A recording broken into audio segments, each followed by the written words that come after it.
Baiklah, mari sama-sama kita dengarkan pemaparan materi manajemen hipertensi oleh Dr. Otto Haris Lumban Toruan Spesialis Penyakit Dalam. Silakan dokter. Baik, jadi terima kasih atas kesempatan yang diberikan kepada saya pada pagi hari ini untuk menjadi narasumber dari acara yang diadakan oleh bidang ilmiah di Asahan dengan manajemen hipertensi ya yang saya bawakan. Nah, jadi salam sejahtera buat kita semua. Hipertensi disebut juga tekanan darah tinggi, di mana terjadi peningkatan tekanan darah secara kronis dalam jangka waktu lama ya. Jadi hipertensi atau darah tinggi yaitu tekanan darah lebih dari 140/90 mm air aksa. Hipertensi dapat didefinisikan sebagai tekanan darah persisten atau yang tetap bertahan di mana tekanan sistoliknya di atas 140 mm air aksa dan tekanan diastoliknya di atas 9 cm air aksa. Hipertensi adalah tekanan darah tinggi atau istilah kedokteran menjelaskan hipertensi, keadaan di mana terjadi gangguan pada mekanisme pengaturan tekanan darah atau high blood pressure. Baik. Jadi kalau dari etiologi kita ada menjumpai hipertensi esensial atau hipertensi primer. Ini biasanya tidak diketahui penyebabnya. Nah, biasanya di sini juga banyak, di Indonesia juga banyak, sudah mulai sangat banyak. Karena memang ekonomi kita sudah mulai membaik. Jadi anak-anak kita itu di umur di bawah 15 tahun banyak yang sudah mulai mengalami obesitas. Jadi karena pengaruh ekonomi yang sudah baik, pola makan yang semakin berlebih, jadi hipertensi esensial itu banyak kita jumpai. Nah, terus ada hipertensi sekunder ya, disebabkan oleh penyakit lain ya. Ini hipertensi primer biasanya genetik ya. Nah, jadi respon neurologi terhadap stres atau kelainan ekspresi, obesitas, hilangnya elastisitas jaringan, atau arteriosklerosis pada orang tua. Ini biasanya degeneratif. Kebiasaan hidup atau lifestyle, konsumsi garam yang tinggi, makan berlebihan, stres, merokok, minum alkohol. Ya, kemudian hipertensi sekunder dari ginjal, ya sebenarnya ini timbal balik hipertensi yang tidak ditangani bisa menyebabkan penyakit ginjal, ya, atau memang esensial dari ginjalnya, dari infeksi saluran kemih, ya, ada glomerulonefritis, batu ginjal, ya, pyelonefritis, nekrosis, tubular akut, atau MTA, tumor, ya. Kemudian dari vaskular atau pembuluh darah, arteriosklerosis, hiperplasia, trombosis, aneurisma, emboli, kolesterol, vaskulitis, ya. Kelainan endokrin, ya, kelainan endokrin kita sudah tahu, DM, hipotiroid, trombolik, hipotiroid, saraf, stroke, ensefalitis, obat-obatan, kortikosteroid. Baik. Jadi penyebab tekanan darah tinggi, ada usia, ya, dia stres, keturunan, merokok, kegemukan, kurangnya aktivitas fisik atau berolahraga, konsumsi minuman keras, kelainan ginjal, dan lain-lain. Baik, di sini ada kita jumpai atau kita lihat patofisiologinya. Kalau dari etiologi terjadi penyempitan pembuluh darah, ya, etiologi penyebabnya biasanya ada DM, ya, kolesterol, ya, atau penyakit yang lain, ya, seperti penyakit jantung, stroke, ya, kardiak emboli, ya, terjadi kompensasi ventrikel kiri pada jantung memompa dengan keras. Nah, ini menyebabkan tekanan darah meningkat, kardiak output menurun, volume darahnya berkurang. Ya, terus mulai muncul gejala pandangan berkunang-kunang, lemas, kaku kuduk, cepat marah, nyeri kepala, mual atau muntah. Baik, ini juga patofisiologinya, ya. Ada kerusakan vaskular dari organ, ya, yang berhubungan dengan hipertensi, disfungsi endotelial, peningkatan stres oksidatif, ya, peningkatan dari kekakuan dari arteri, ya, kemudian aktivasi platelet, terjadi perubahan pada kolagen, ya, terjadi perubahan pada dinding vaskular, ya, kemudian teraktivasi faktor koagulasi dan faktor-faktor fibrinolitik. Kemudian dari ini adalah efek dari tereksposurnya dari tekanan darah tinggi terhadap pembuluh darah kita ya. Nah, kemudian yang paling sering, yang paling banyak adalah efek terakhir biasanya ke ginjal. Efek yang paling sering pertama adalah kalau nggak ke jantung, ke otak ya, terjadi cardiac remodeling ya, kemudian hipertrofi pada jantung ya, kemudian pada ginjal terjadi peningkatan dari GFR atau glomerular filtration rate, terus terjadi endothelial disfungsi, peningkatan stres oksidatif, kemudian kekakuan dari arteri. Ya, ini hampir sama dengan yang di atas tadi ya. Oke, baik. Terus di sini dijelaskan juga tadi hampir sama dengan yang di atas. Baik, ini adalah klasifikasi ya hipertensi ya. Nah, ini peningkatan dari JNC yang sebelumnya, JNC 7 ya. Jadi hipertensi kita lihat dari poin nomor 4 itu grade 1 atau ringan, kita katakan dari tekanan sistoliknya 140 sampai 159, diastolik 90 sampai 99, grade 2 atau sedang 160 sampai 179 pada sistoliknya, kemudian pada diastolik 100 sampai 109. Nah, grade 3 atau berat, ya ini kita sistoliknya mulai dari 180 sampai 209, diastoliknya 100 sampai 119 mm air raksa. Grade 4 atau sangat berat, ini biasanya ada tergabung dua, sering kita katakan hipertensi emergensi atau hipertensi urgensi. Tekanan darah lebih dari 210 pada sistoliknya dan tekanan darah diastoliknya lebih dari 120. Baik, menurut WHO ini kita masuk ke epidemiologi dan ISH, terdapat 600 juta penderita hipertensi di seluruh dunia. 3 juta diantaranya meninggal dunia setiap tahunnya. Ini biar penelitian tahun 2000 ini, ya. Pasti sekarang sudah lebih meningkat. Ini ada rule of health, ya. Jadi 25% pasien yang tidak berobat dan tidak kontrol yang mengalami hipertensi, kemudian dibagi dua lagi dari 25% menjadi 12,5% berobat tapi tidak kontrol rutin, 12,5% lagi berobat dan terkontrol. Nah, yang 50% ini yang tidak tahu, ya, yang tidak tahu mengalami hipertensi, tidak tahu gejala hipertensi, ya. Nah, ini NC7 klasifikasinya, tadi peningkatannya udah ada kita lihat di atas, ya. Nah, ini penyebab hipertensi, tadi di atas juga udah ada kita sebutkan. Nah, penambahan usia ya atau degeneratif, stres, emosional ya, keturunan ya, obesitas atau kegemukan, lifestyle atau pola makan, kurangnya olahraga ya. Sekitar 5-10% penderita hipertensi berhubungan dengan penyakit ginjal. Ya, ini sebenarnya timbal balik ya, hipertensi menyebabkan penyakit ginjal atau adanya penyakit ginjal menyebabkan hipertensi yang terjadi secara tiba-tiba. 1-2% berhubungan dengan kelainan hormonal ya, pemakaian obat tertentu misalnya pil KB ya, atau steroid. Steroid seperti dexamethasone, methylprednisolone dalam jangka waktu lama. Ya. Kemudian alkohol, garam ya.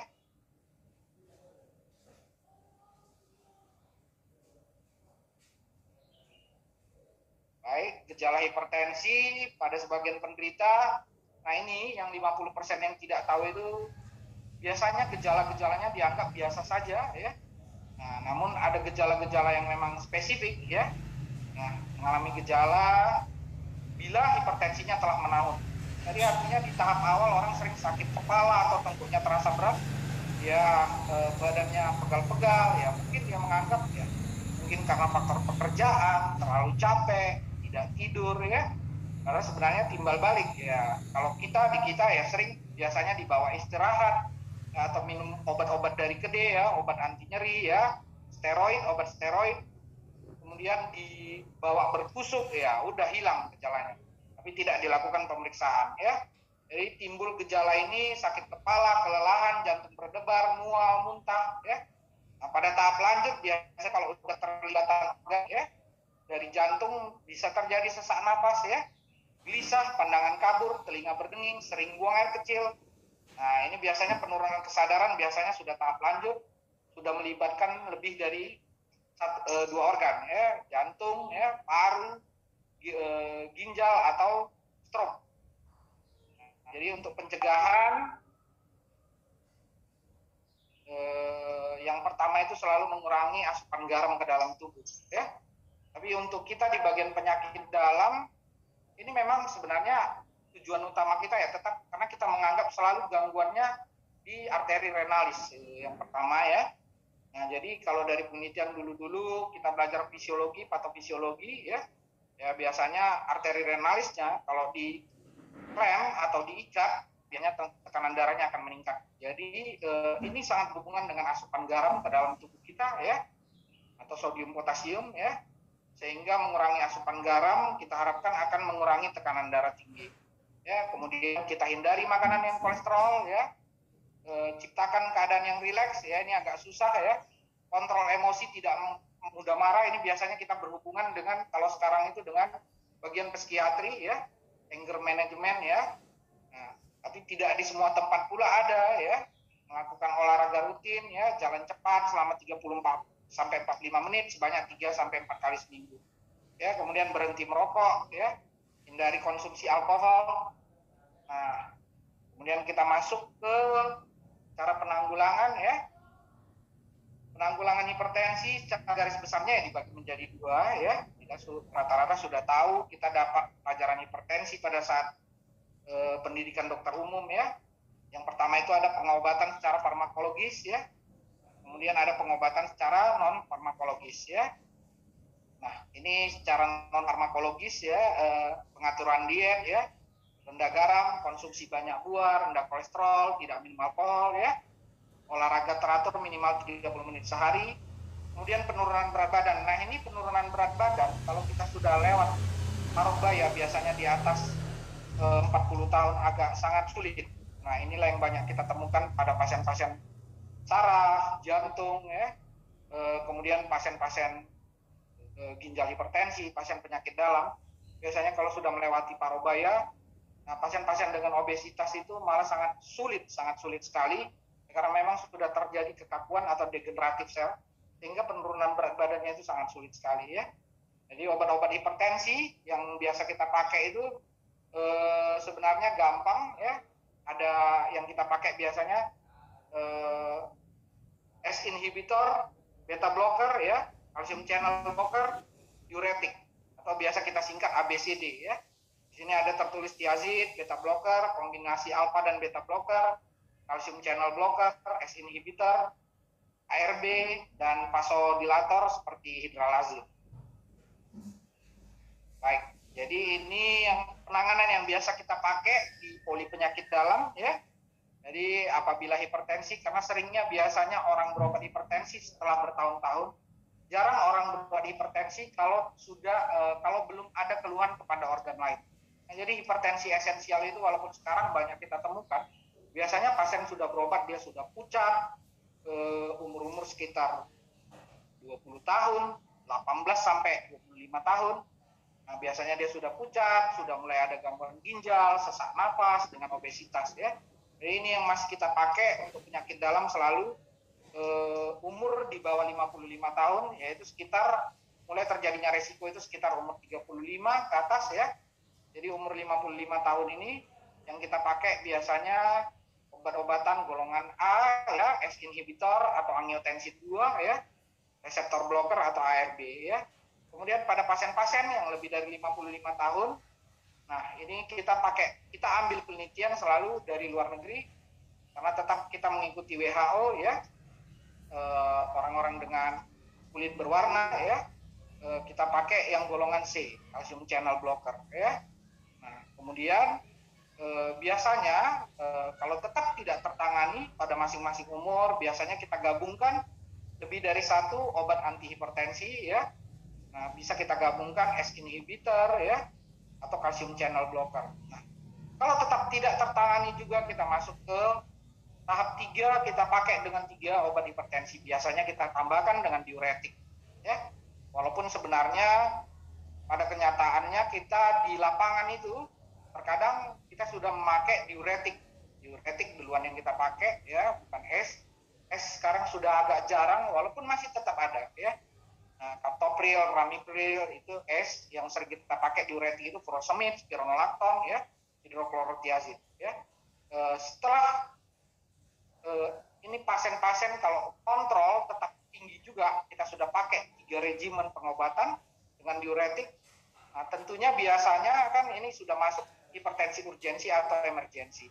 Biasanya kalau dengan 3 pengobatan biasanya terkontrol ya, tekanan darah paling tidak 140 ya atau 130 bisa tetap terkontrol. Tapi kalau tidak terkontrol kita harus cari penyebab lain ya, mungkin fungsi ginjalnya sudah meningkat ya, atau kadar gula darahnya tinggi ya, atau ada penyakit ya, ada yang dinamakan kardiorenal syndrome ya, atau ada penyakit-penyakit penyerta yang lain. Nah, biasanya ini kalau kita sudah step 4, pasien-pasien udah dengan penurunan kesadaran ya. Kita pakai obat-obat anti hipertensi yang kita pakai melalui syringe pump atau dimasukkan melalui infus atau injeksi. Baik, ini tadi cara pencegahan ya. Ada di sini kita tulis perubahan gaya hidup ya. Kemudian obat-obatan bisa menurunkan tekanan darah tinggi sampai batas normal. Yang pertama itu olahraga, mempertahankan berat badan normal sesuai tinggi berat badan ya. Makanan sehat, rendah lemak, kaya akan serat, sumber vitamin dan mineral alami. Obat-obat hipertensi tadi juga udah ada kita jelaskan di atas ya. Baik, jadi untuk upaya menurunkan tekanan darah dapat dicapai dengan menggunakan obat anti hipertensi. Pengobatan hipertensi merupakan pengobatan jangka panjang bahkan seumur hidup.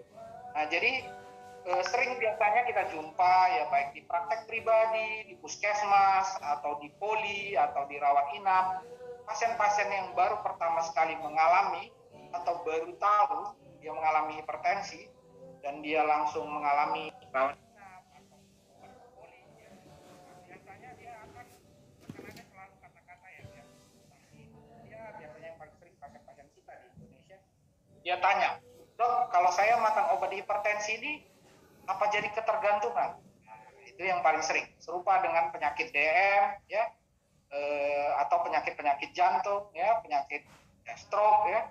Ya, tentu ya jawabannya sekali didiagnosa hipertensi tentunya sudah terjadi tadi seperti gejala-gejala yang kita katakan itu ya, terjadi perubahan vaskular ya, tentunya namanya hipertensi ya pasti seumur hidup.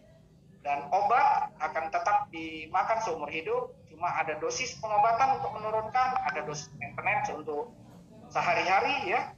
Dan yang perlu kita terangkan, Dok, apabila tensi saya turun, misalnya sudah sampai 120, 130, apakah obat hipertensinya tetap dimakan? Ya, tetap dimakan. Nah, jadi kalau tensi saya di bawah 100, nah itu sudah menjadi suatu patokan ya, artinya tidak perlu ada catatan ya, kita stop sementara ya, sampai kemudian lagi baru kita pakai pengobatan lagi. Nah, ini tadi sama ya, berhenti merokok, istirahat yang cukup, menghindari minuman beralkohol ya. Nah, ini ada pengobatan dengan tanam-tanaman, tapi agak jarang penelitiannya juga. Biasanya dari dinas ini ya, tanaman obat keluarga ya. Nah, terus pengobatan tradisional, tapi agak jarang kita pakai ya. Mungkin orang-orang tua kita yang banyak mengetahui tentang ini ya. Baik, jadi apabila hipertensi itu tidak diobati, kita akan mengalami komplikasi. Jadi hipertensi ini adalah tamu di banyak tempat, ya. Mulai dari atas sampai ke bawah ya, tamu di banyak tempat. Ya, kalau yang bagian-bagian besarnya tentu penyakit dalam, ya, saraf, ya, jantung, ya. Kemudian ada gejala-gejala hipertensi lagi yang biasanya di tahap awal ya, baik di THT ya, mengalami tinnitus, telinga berdengung ya, epistaksis ya, kemudian di mata terjadi gangguan pada mata ya, hipertensi retinopati ya, atau rusaknya retina ya. Baik, jadi setelah komplikasi, jadi yang bisa kita anjurkan itu dan dinas ada, sudah ada, dan memang menjadi program dinas untuk penyakit tidak menular ya. Jadi ada yang kita namakan itu pencegahan hipertensi itu kita namakan cerdik ya, cek kesehatan ya. Kemudian ada namanya rajin ya, beraktivitas fisik, diet seimbang, istirahat cukup ya. Kemudian kelola stres ya.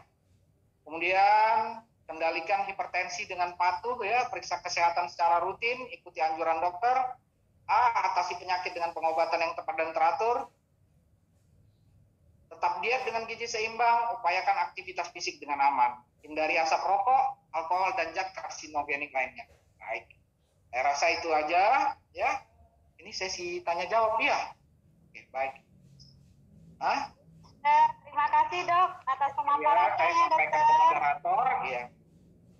Ya dok, silakan Ya. kepada rekan-rekan sejawat yang ingin bertanya boleh langsung ya dok melalui raise Ya, hand, baik ya. boleh melalui kolom chat. Ya ada ini dok yang udah raise hand.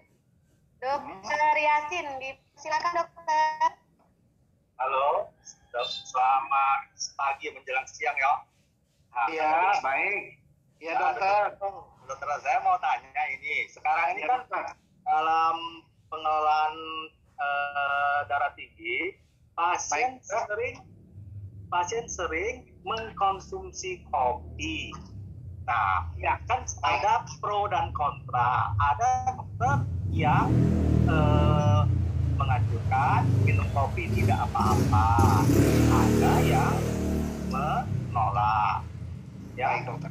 Nah, bagaimana perkembangan terakhir ini tentang kopi untuk bisa digabungkan dengan penderita hipertensi? Baik dokter. Itu loh, terima kasih. Baik dokter, baik. Jadi kopi ini kan sekarang ya sebenarnya udah beberapa tahun ya dokter ya, kopi ini kan booming ya. Kita dokter-dokter pun baik dari mulai pendidikan sudah minum kopi ya. Jadi sebenarnya kalau dari kami bagian penyakit dalam sebenarnya itu kan mengandung kafein. Kafein itu sebenarnya tidak bisa untuk hipertensi ya, karena dia akan mempengaruhi saraf pusat kita ya, juga renin, angiotensin, aldosteron sistem kita. Dan terutama memang biasanya kalau sekarang ini perkembangan terakhir kopi tetap kita larang untuk pasien-pasien hipertensi karena bagaimanapun dia akan mengganggu pembuluh darah, RAS sistem ya. Nah, kafein itu mengganggu denyut jantung. Jadi terus kejadian biasanya kita kasih dengan obat-obat hipertensi, sering biasanya tekanan darahnya akan sangat sulit turun kalau tetap mengkonsumsi kafein. Nah, biasanya refraktor dia tetap. Jadi kalau bisa kopi ya memang harus kita hentikan. Ya memang kalau dari segi ya sekarang medsos banyak ya artinya minum kopi keren, memang benar.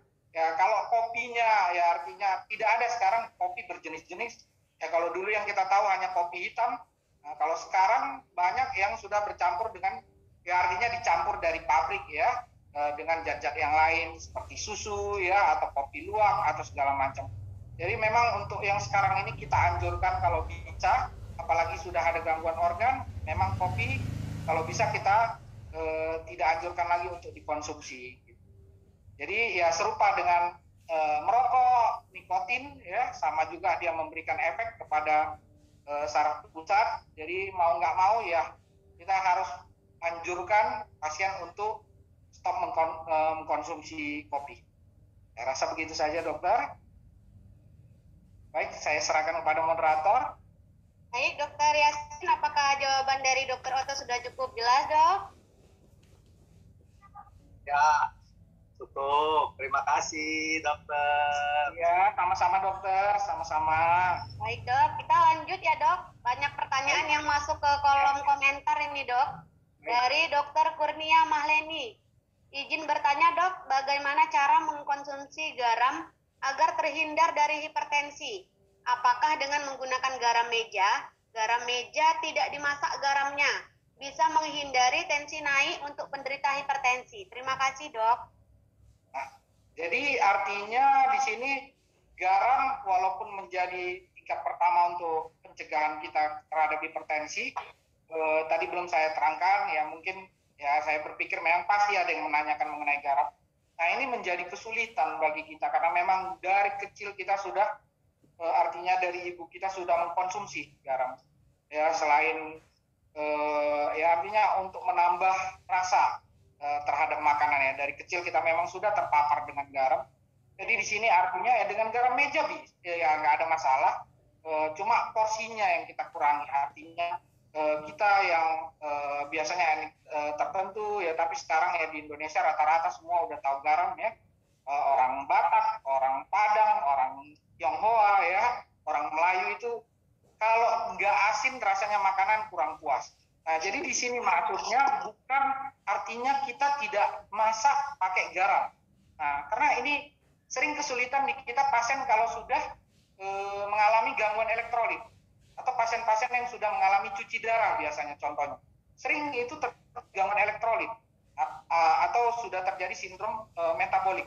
Nah, jadi sering biasanya garamnya sangat-sangat habis sekali.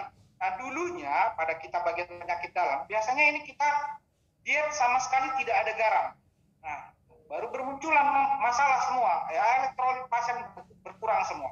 Nah, ini sering tumpang tindih jadinya, apakah karena uremik atau karena ada penyakit yang lain.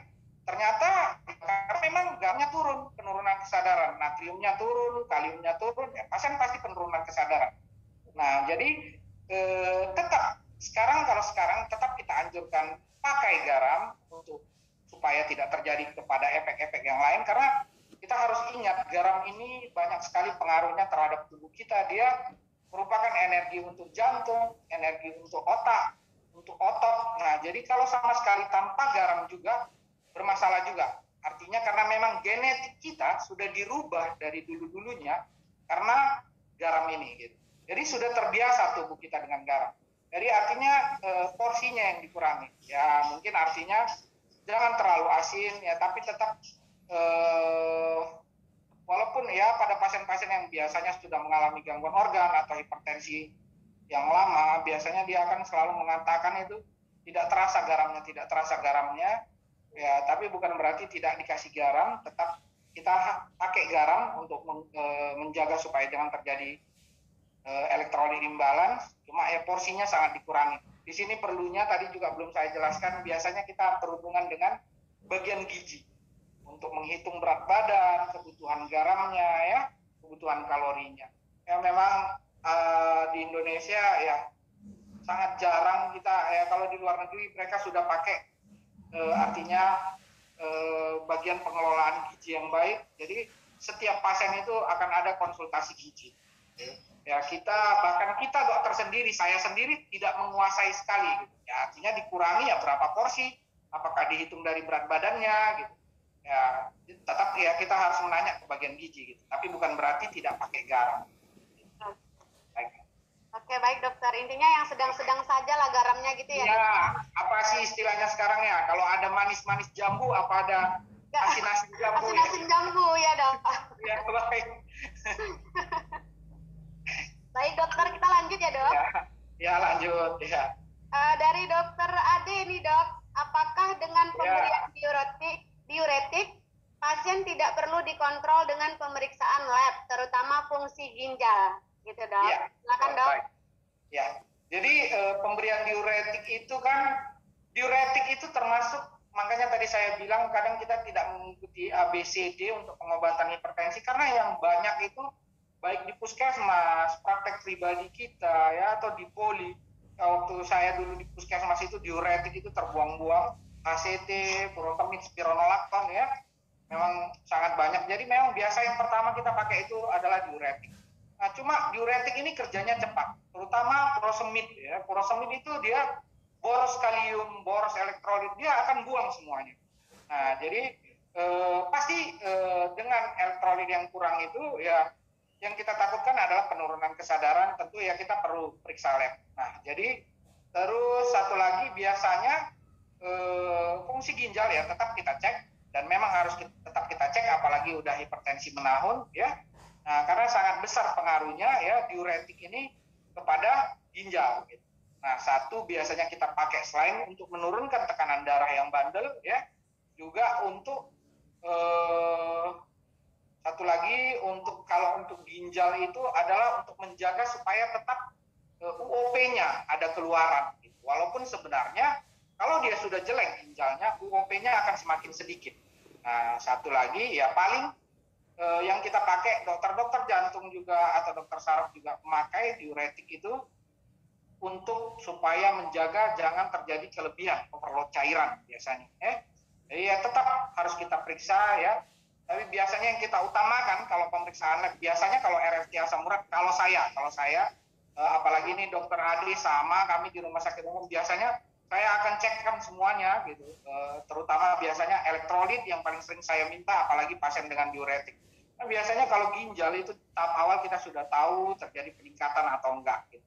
Ya tetap diuretik boleh kita beri, cuma tetap ya kita harus melihat tekanan darah juga ya, karena sangat cepat juga menurunkan tekanan darah. Ada pasien-pasien yang sudah turun tekanan darahnya di bawah 100, ya otomatis bagaimanapun diuretik harus kita hentikan ya. Jadi memang sangat perlu ya, tapi biasanya diuretik yang kita utamakan itu adalah pemeriksaan elektrolit gitu. Nah, ada yang hemat, apakah ada diuretik yang hemat kalium, hemat elektrolit? Ada, hidroklorotiazid atau spironolakton. Pilihan kita biasanya gitu. Baik. Baik dokter, terima kasih dok. Iya, baik. Lanjut ya dok. Ya. Dari dokter Triastiko Tenggara dok, mohon bertanya dok, apakah rujukan yang kita gunakan untuk menilai hipertensi tekanan darah 140/90 dengan usia 40 tahun masih dikategorikan normal? Kapan dikatakan hipertensi emergensi?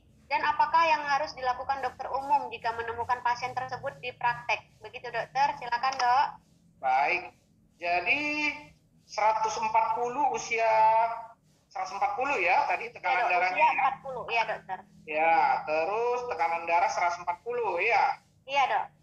Oke, ya berarti sudah tidak normal. Usia kan sudah di atas 35, ya kan? Iya dok. Berarti dia sudah masuk ke dalam klasifikasi hipertensi, ya. Nah, cuma kan ini kita kan dokter ini serupa kita kayak penyelidik. Kita harus tahu juga ya, mungkin pertama kali berobat. Mungkin sebelum ini pun sudah pernah mengalami hipertensi, tapi baru kali ini berobat. Nah, gitu kan? Nah, jadi kita harus tahu riwayat juga sebenarnya gitu. Nah, tapi dengan usia ya 40, tekanan darah di atas 140 itu sudah kita anggap hipertensi ya. Nah, ya biasanya kalau artinya ya pasien baru pertama kali berobat, biasanya masih bisa kita tangani di FKTP, di puskesmas, di praktek pribadi. Ya dia ya walaupun sebenarnya ya kita perlu melakukan ya pemeriksaan-pemeriksaan lain, pemeriksaan jantung, EKG, foto ronsen ya, pemeriksaan laboratorium, fungsi ginjalnya ya, kadar gula darah, kolesterol ya, elektrolit. Nah, tapi tetap ya namanya di atas usia 40, tekanan darah di atas 140 itu udah kita anggap hipertensi. Nah, jadi kalau hipertensi biasanya emergensi urgensi itu kan masuk tadi grade 4 ya. Kalau saya nggak salah ingat ya, grade 4 itu tekanan darah di atas 210 sistoliknya dan diastolik di atas 120. Jadi biasanya ini pasien datang dengan yang paling banyak itu kalau nggak penurunan kesadaran, epistaksis ya, terus nyeri dada ya. Nah, atau paling tidak belum penurunan kesadaran dia mengalami gelisah gitu. Ya, rasanya tidak enak, gelisah ya.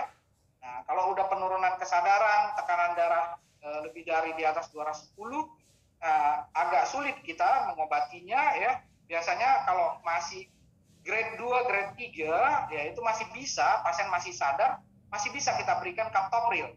Biasanya kita pakai S inhibitor. Kalau dulu kita pakai captopril sublingual ya. Nah, jadi yang 25 mg itu bisa kita ulang setiap 15 menit sampai tekanan darahnya turun 25% dari mean arterial pressure. Tapi kalau pasien sudah dengan penurunan kesadaran, dengan tekanan darah lebih di atas 200, biasanya kita akan selalu kasih rujukan, gitu. Ya, hipertensi emergensi atau hipertensi urgensi. Nah, kalau dengan pemakaian S inhibitor atau captopril sublingual 25 mg selama 4 kali, berarti 1 jam setiap 15 menit itu bisa kita ulang. Tidak terjadi penurunan, biasanya kita kalau macam di sini di rawat inap biasanya di IGD biasanya kita kasih dengan ekstra diuretik injeksi, biasanya furosemid. Nah, atau satu lagi dengan penambahan isosorbit dinitrat dengan golongan-golongan nitrat, ya. Nah, sering pasien-pasien kita sudah kasih captopril, kita tambahkan juga dengan golongan nitrat, ISDN yang 5 mg. Itu bisa diulang sampai 2 kali atau 10 mg biasanya. Walaupun yang kita tahu 5 mg, tapi biasanya kami mau mengulang sampai 10 mg kalau di bagian penyakit dalam sublingual. Nah, kalau nggak turun juga, ya apa boleh buat, harus rawat inap atau harus dirujuk kalau misalnya dari FKTP. Tapi kalau misalnya turun, nah bisa kita lihat, balik lagi kita ke umur, sesuai yang tadi, umur di bawah 55 tahun atau umur di atas 55 tahun untuk maintenance-nya. Nah, diuretik itu bisa tetap kita berikan, ya baik injeksi atau tablet untuk maintenance juga. Saya rasa itu. Oke dokter. Baik. Ya. Lanjut dok, banyak banget nih dok. Iya. Ini pertanyaannya cukup menarik dok. Dari dokter Rizky Ayu. Izin bertanya dokter, apakah hipertensi dapat sembuh total? Dan apakah hipertensi bisa tidak minum obat lagi walaupun tensinya sudah normal, tidak pernah tinggi lagi? Begitu dok. Baik. Ini dok. Dokter Rizky Ayuni ya, Rizky Ayuni yang di Sungai Kepayang ya kalau nggak salah saya ya. Bukan. Sepertinya iya nih dok. Bukan ya. Dok. Bukan ya. Ya baik.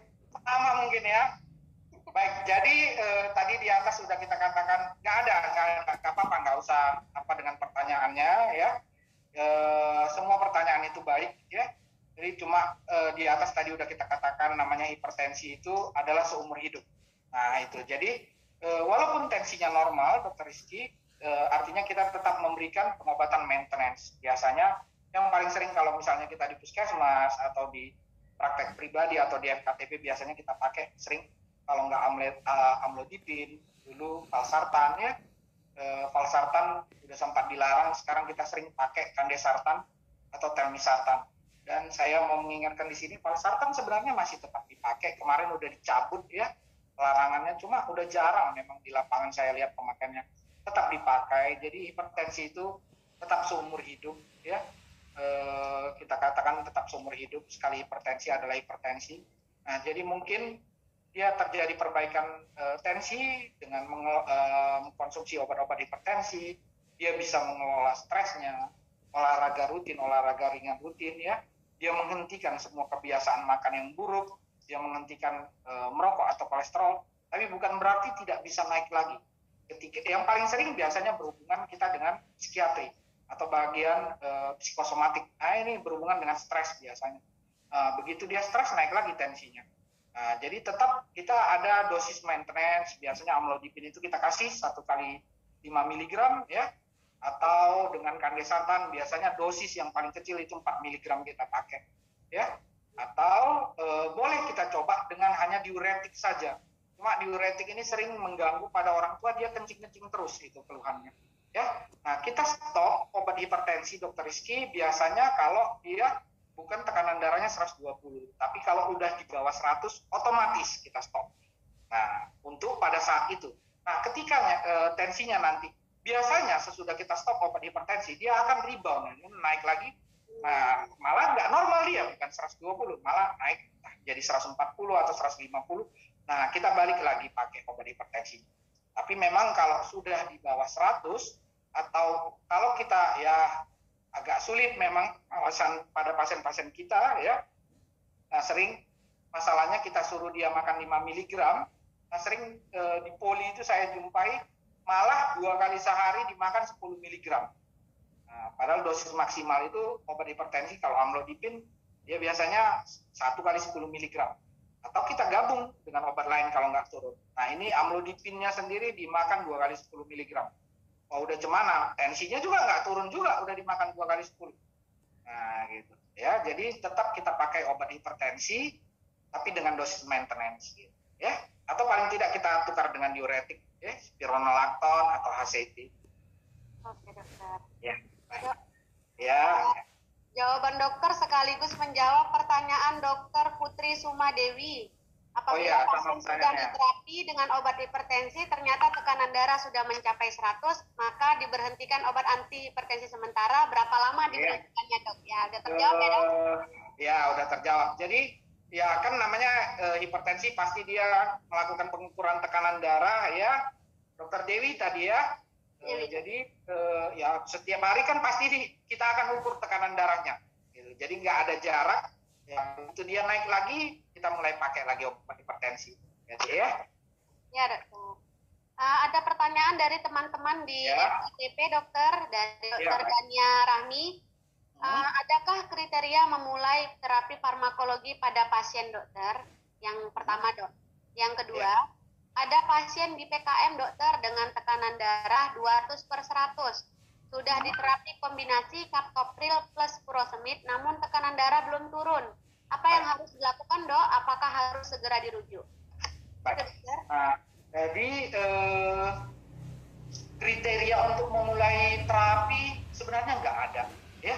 Jadi artinya ya mungkin karena kita memang di fungsional kita di puskesmas, di praktek. Jadi setiap kita temukan pasien hipertensi, biasanya kita akan selalu langsung terapi. Nah gitu, ya. Jadi karena kita nggak tahu, kadang pasien datang kan itu tadi sudah tua, sudah degeneratif, sudah ada gangguan organ. Nah tapi dia baru pertama tobat. Jadi anggapan kita itu selalu pikirkan bahwa kejadian hipertensinya ini sudah lama. Atau mungkin ada pasien yang mau cerita, setelah kita tanya dia mau cerita. Nah, udah minum obat herbal, udah minum obat ini, gitu. Ternyata tidak turun. Gitu. Jadi nggak ada kriteria tertentu, ya tetap kita mulai pengobatan hipertensinya, dokter. Gitu. Apalagi biasanya kan, kalau macam saya penyakit dalam kan agak jarang usia muda biasanya. Biasanya kita kerjasama dengan dokter spesialis anak. Gitu. Nah, gitu. Kalau umur di bawah 17 tahun. Tapi biasanya pasien datang ke kita itu kan umur sudah di atas 40 tahun, tekanan darah sudah tinggi, ya nggak apa-apa, kita mulai saja. Gitu. Ya, jadi nggak ada kriteria tertentu memulainya. Kalau usia muda biasanya tadi seperti yang kita ceritakan di atas, biasanya sudah ada gangguan ginjal, sudah pucat, otomatis bagaimanapun tetap harus kita terapi, walaupun usianya di bawah 40 tahun. Gitu. Nah, terus tadi pertanyaannya 200 ya, tekanan darahnya ya. 200/100, Dokter. Tapi pasien sadar ya, nggak ada gangguan yang lain ya. Artinya komprehensif ya, sadar ya. Nah, jadi udah kita coba-coba dengan captopril, ya artinya kan kita trial and